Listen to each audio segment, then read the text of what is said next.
Estudiamos juntos el libro de los Hechos. Buenos días a todos, bienvenidos, bienvenidas. Mi nombre es Horacio Urtiaga y hoy día vamos a acabar el capítulo 27 del libro de los Hechos.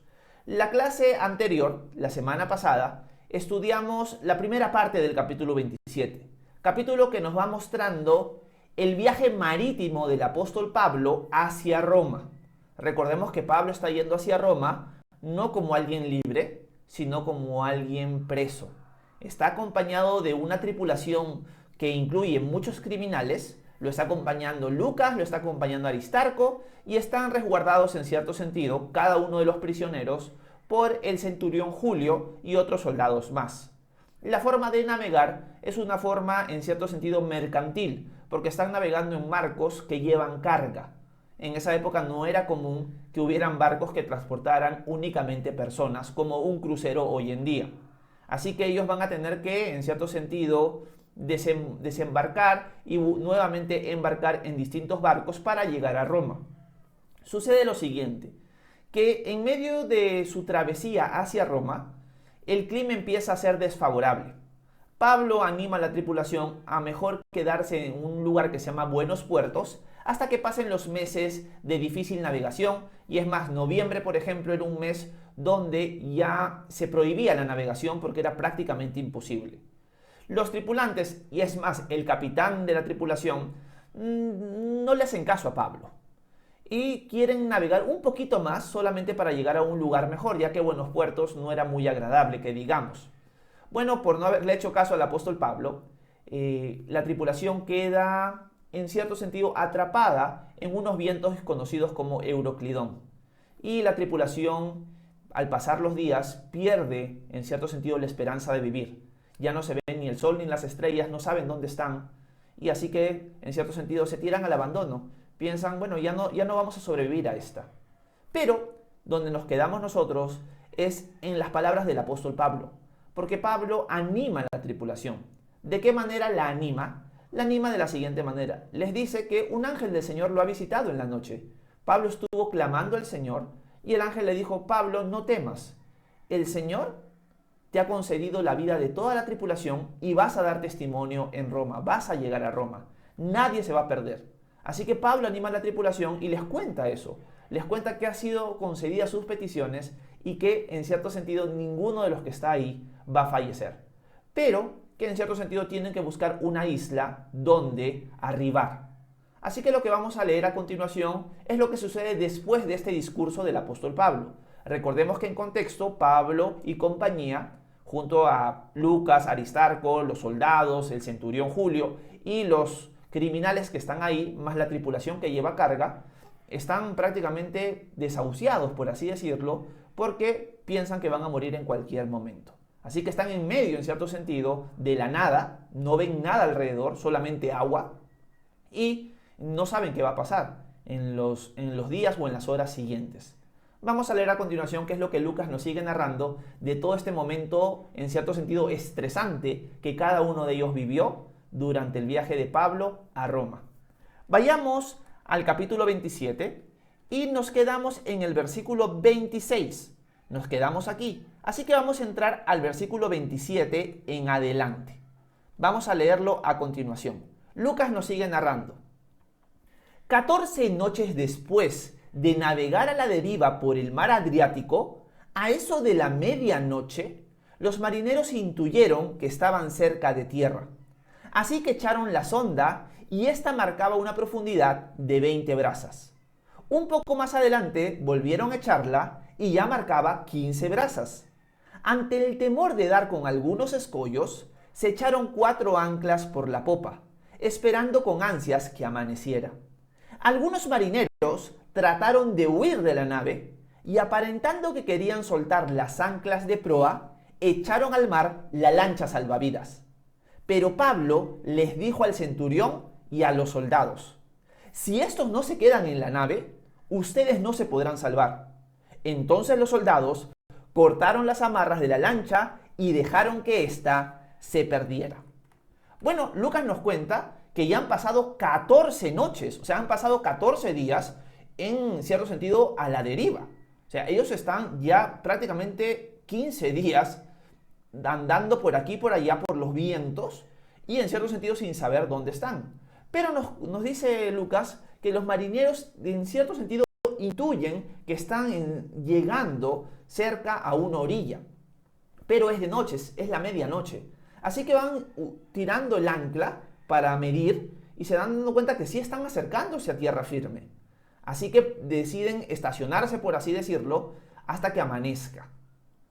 Lo más probable es que la sospecha de ellos de que ya estaban cerca a la orilla, de cierto lugar que ellos no saben dónde es por el sonido de las olas, cuando ya empiezan a reventar. Lo más probable es que se han empezado a escuchar de lejos, así que ellos ya van intuyendo que nos estamos acercando a tierra, pero no sabemos si hay piedras, no sabemos si en cierto sentido el barco, si sigue avanzando, se puede destruir. Así que mejor nos anclamos aquí hasta que amanezca y veamos en cierto sentido el horizonte.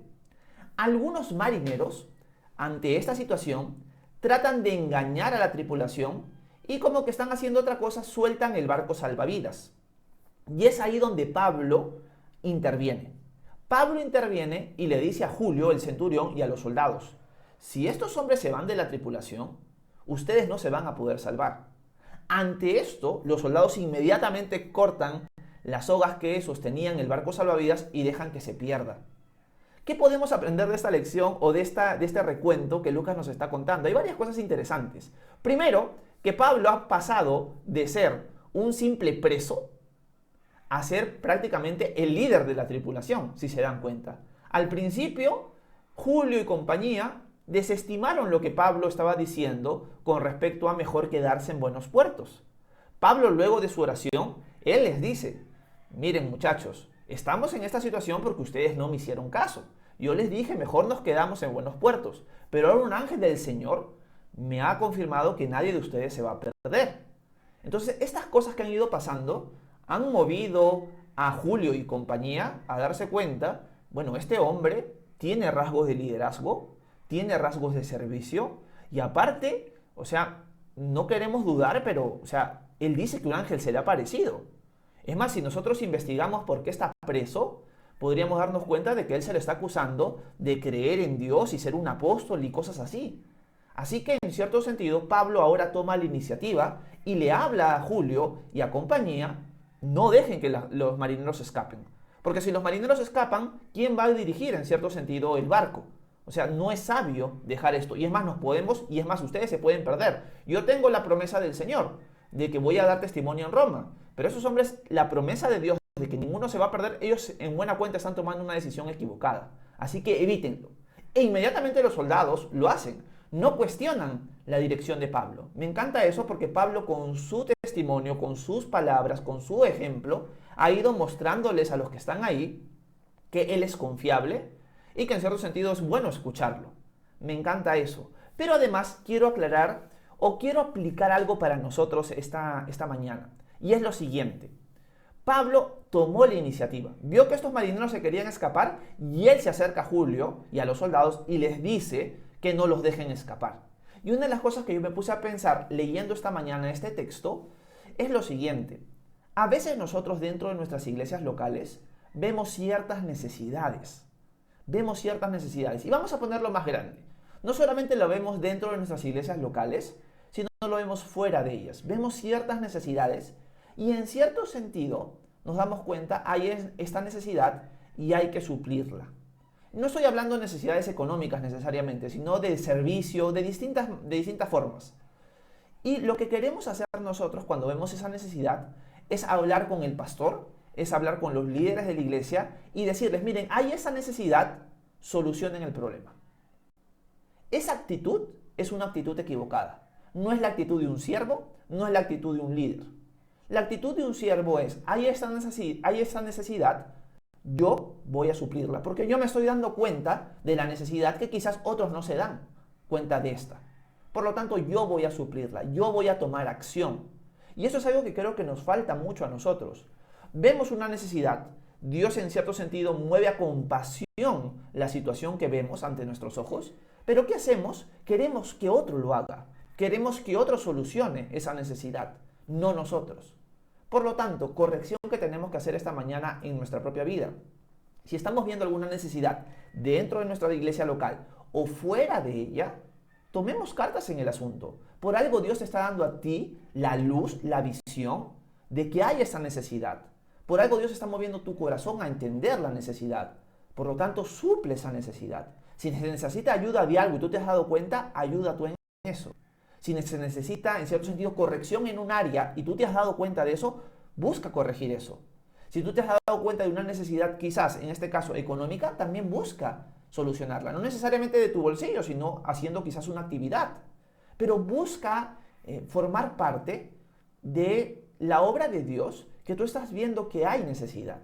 Yo creo que eso es algo muy importante. A veces nos gusta, y eso yo lo he vivido varias veces, nos gusta que otro haga lo que nosotros nos damos cuenta que se necesita, ¿no? Oye, Horacio, me gustaría o se necesita quizás hacer un evento. Vamos a ponerlo así, vamos a poner un ejemplo sencillo, ¿no? Ok, ¿qué has pensado? ¿Qué es lo que Dios ha puesto en tu corazón? Ah, no, yo solamente lo digo para que quizás ustedes lo puedan hacer. No, pero si Dios está poniendo a ti, te está mostrando a ti esta necesidad o esta idea, dale para adelante. Yo te apoyo, yo te puedo apoyar. ¿Cuál es la visión que Dios te ha dado? ¿Qué es lo que Dios ha puesto en tu corazón? Hazlo tú, yo te ayudo. Porque generalmente lo que queremos es que otro lo haga. Y eso es una falta de liderazgo, es una falta de responsabilidad, es una falta de servicio. Así que me encanta ver a Pablo tomando la iniciativa, ¿no? Él ve, si esos hombres escapan, quizás va a haber pérdida. Por más que Dios prometió, en cierto sentido, que ninguno se va a perder, estos hombres solitos se están tirando al abandono. Estos mismos están saliendo de la promesa de Dios, por así decirlo. Y Pablo nos dice, bueno, que Julio y compañía se encarguen, pues, ¿no? Ya, yo ya estoy viejo, yo estoy cansado, hemos estado 15 días así a la deriva, muchos sin comer, ya que ellos se den cuenta, pues, ¿no? Por algo son los que están tripulando esto, ¿no? Yo no soy el líder acá. Pero Pablo no hace eso. Pablo toma la iniciativa. Por lo tanto, seamos personas, seamos discípulos que tomamos la iniciativa. Eso por un lado. Y la otra cara de la moneda es la siguiente, que también es triste, que a veces dentro de nuestras iglesias locales no se abre puertas para que se tomen iniciativas. ¿A qué me refiero? Alguien viene con una idea, alguien viene con una propuesta que quiere realizarla, o sea, ni siquiera es háganlo ustedes, sino Dios está poniendo esto en mi corazón, pero no se les abre puertas para que sirvan de la manera que Dios les está permitiendo. ¿Por qué? Porque la iglesia es hermética y el único que quiere tener protagonismo es el pastor o son los líderes. Y por lo tanto, no permiten que el cuerpo de Cristo funcione correctamente. Si nosotros leemos 1 Corintios 12, vemos que cada uno de nosotros es parte del cuerpo de Cristo. Todos los que hemos creído en Jesús, lo hemos reconocido como nuestro Dios y Salvador, somos injertados, ahora somos parte de su cuerpo. Y cada parte del cuerpo es necesaria. Cada parte del cuerpo tiene una función. Por lo tanto, si nosotros empezamos a limitar la función que Dios le ha dado a cada uno de nosotros, estamos estorbando la obra de Cristo. Por lo tanto, si tú tienes un rol de liderazgo quizás dentro de la iglesia y no le estás dando oportunidad a tus hermanos en el impulso que el Espíritu les está dando de servir, tú estás siendo un estorbo para la obra del Señor. Por tu egoísmo, por tu envidia, por tu orgullo, no estás permitiendo que otras personas sirvan de la manera que Dios les está poniendo a servir, porque tú quieres ser el único protagonista. Así que tenemos que orar para que nuestras iglesias sean abiertas y permitan que todo el cuerpo de Cristo funcione correctamente. Así que hay dos cargas, por así decirlo. La carga de la iniciativa y la carga de permitir las iniciativas. ¿Ok? Así que oremos para que nuestras iglesias y nosotros seamos personas de iniciativa y que permitamos esas iniciativas también, como Pablo la está tomando en este momento. Así que en este momento, en el contexto, el barco está anclado, van a esperar que amanezca. Pablo tomó la iniciativa felizmente, Julio y compañía obedecieron y estos marineros no han podido escapar. Veamos qué sucede a continuación al amanecer, cuando ya todo está más claro y ellos pueden ver qué hay alrededor. Veamos los siguientes versículos. Versículo 33 dice lo siguiente: comenzaba a amanecer cuando Pablo los animó a comer. Les dijo: ya van 14 días que ustedes están en ayunas y en compás de espera. No han comido nada. Yo les ruego que coman algo para mantenerse sanos. Tengan la seguridad de que no van a perder ni un cabello de su cabeza. Dicho esto, Pablo tomó el pan y dio gracias a Dios en presencia de todos. Luego lo partió y comenzó a comer. Entonces todos se animaron y también comieron. Los que estábamos en la nave éramos un total de 276 personas. Ya satisfechos, se aligeró más la nave y se arrojó el trigo al mar. Bueno, acá vemos una actitud de Pablo que también es imitable. Pablo no agarra y ve a todos estos hombres desanimados, son 276 personas ahí. Las ve demacradas, las ve desanimadas y no les dice, miren muchachos, ustedes están así por su culpa, por no hacerme caso. O sea, bien hecho que les están pasando esto. Vamos a ser salvados, el Señor me ha prometido, he orado por ustedes, pero bien hecho. Eso les pasa por no haberme hecho caso. Pablo no habla así. Pablo anima a la gente. Pablo no agarra y las critica destructivamente. Pablo las busca animar, las busca servir y les busca dar el ejemplo. Porque Pablo los anima y le dice, muchachos, ya están 14 días en ayunas. ¿Por qué estaban 14 días en ayunas? Porque obviamente estar en medio de una tormenta no es algo que te va a llevar a tener apetito, más bien a tener náuseas. Aparte que piensas que te vas a morir. O sea, la gente estaba pero hecha un trapo. Estaba muy deprimida. ¿Y Pablo qué hace? Pablo, siendo un siervo, los sirve animándolos, recordándoles la promesa que Dios les ha hecho y, en cierto sentido, siendo ejemplo para ellos. Me encanta porque Pablo los anima, les dice, no se va a perder ni un cabello de ustedes, muchachos. Eso es algo que Dios me lo ha prometido. Agarra su pan, le da gracias a Dios enfrente de todos, no se avergüenza y come. Esa actitud, ese ejemplo de él no estar desanimado, sin esperanza, demacrado, triste, mueve a los demás a cobrar ánimo y todos empiezan a comer hasta que quedan satisfechos. Y luego ya aligeran la carga porque mientras más peso en el barco, más difícil va a ser lo que queda en llegar a la isla o a la orilla. Así que acá podemos aprender una lección. Nuestra actitud como discípulos, a pesar de que los que están a nuestro alrededor cometan errores, no es destruirlos, sino animarlos y ser ejemplo para ellos. Es una mala tendencia y es una mala fama que tiene la iglesia hoy en día de ser el único ejército que remata a sus soldados caídos. Vuelvo a repetir, la iglesia tiene la mala fama, y esto es una exhortación para nosotros, de ser el único ejército que remata a sus soldados caídos. En lugar de levantarlos, los hunde más. O sea, esto no sucede en otros grupos, pero en los cristianos pasa mucho eso. Vemos que un hermano cae, vemos que un hermano se equivoca, y en lugar de animarlo, restaurarlo, ser ejemplo para él, lo destruimos. Que no sea esa nuestra actitud. Si tú estás cayendo en eso, arrepiéntete, estás mal. Pablo no hace eso. Pablo tiene el corazón del Señor en ese momento y anima al caído, anima a levantarse, anima a cobrar ánimo. Valga la redundancia. Entonces, que esa sea nuestra actitud. Me encanta la actitud de Jesús con Pedro, por ejemplo. Pedro lo niega 3 veces y cuando Jesús se le aparece en la playa en Juan capítulo 21, no le dice, bueno, contigo no quiero hablar, voy a hablar con los demás. No, el Señor lo restaura. El Señor le dice, Pedro, ¿me amas? Sí, Señor, apacienta mis ovejas. Pedro, ¿me amas? Alimenta mis corderos. Pedro, ¿me amas? Alimenta mis ovejas. Así como Pedro lo negó 3 veces, Jesús lo restaura 3 veces también. Para que él entienda, yo no te he desechado, Pedro, te caíste, te equivocaste, y yo te lo dije. Pero eso no significa que te he desechado. Levántate, Pedro, apacienta mis corderos, apacienta mis ovejas. Recuerda lo que yo te he llamado. Por lo tanto, esa debe ser nuestra misma actitud. Animar a nuestros hermanos caídos, desanimados, en medio de tormentas, pero además ser ejemplo para ellos. Porque el ejemplo de Pablo es el que mueve a los demás a cobrar ánimo. Tu ejemplo marca la diferencia. Cuando la gente te vea pasar por una tormenta y te vea con ese ánimo como el apóstol Pablo, en medio de la tormenta ellos también van a recordar, oye, pero yo he visto a este hermano o a esta hermana que en medio de las tormentas cobra ánimo. Yo necesito cobrar ese ánimo. Tengo que también poner mi fe en las promesas del Señor. Nuestro ejemplo es fundamental para animarnos mutuamente y para, en cierto sentido, pelear la buena batalla juntos. Así que yo los animo, ser ejemplo, entender que tenemos la responsabilidad de ser luz y sal, de ser ejemplo a nuestros hermanos. O sea, tomen conciencia de esto. Tenemos que ser ejemplo de nuestros hermanos.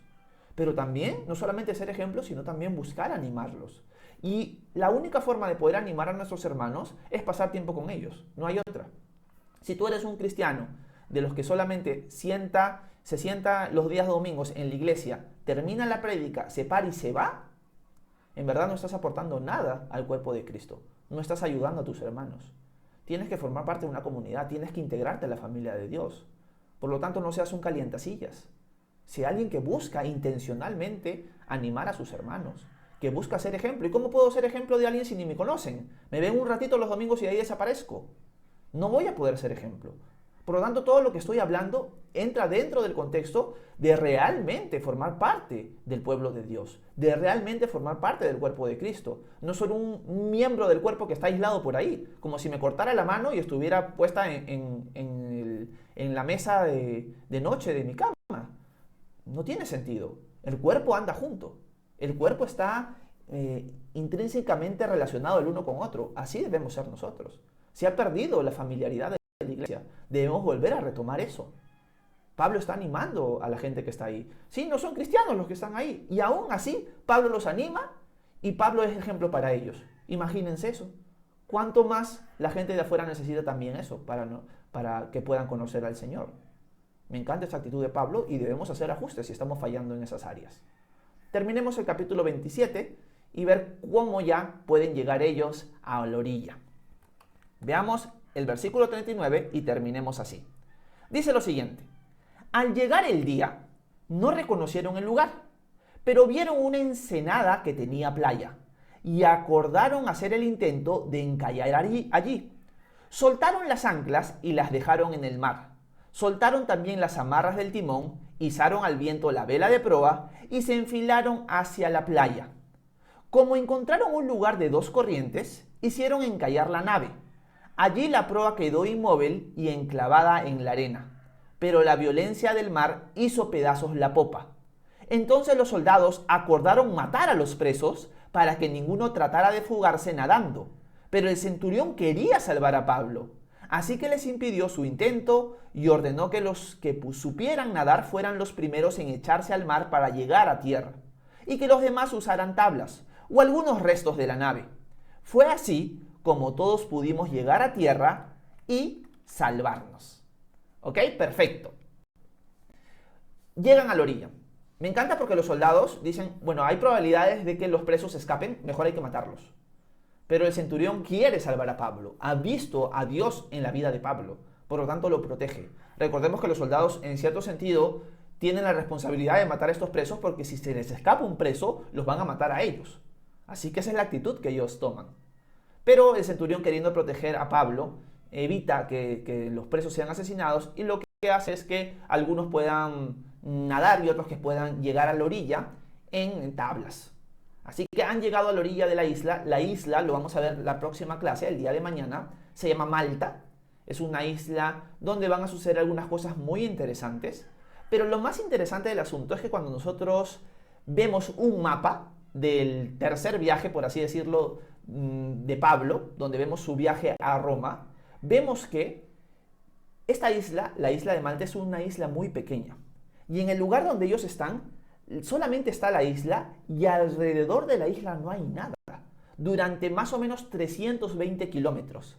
O sea, las probabilidades de que después de este viento huracanado Euroclidón chocara con ellos y que ellos llegaran a Malta, las probabilidades estadísticas, humanamente hablando, eran prácticamente imposibles. O sea, no había nada alrededor de 320 kilómetros, solamente esta isla. Y el Señor ha permitido que ellos lleguen a esta isla.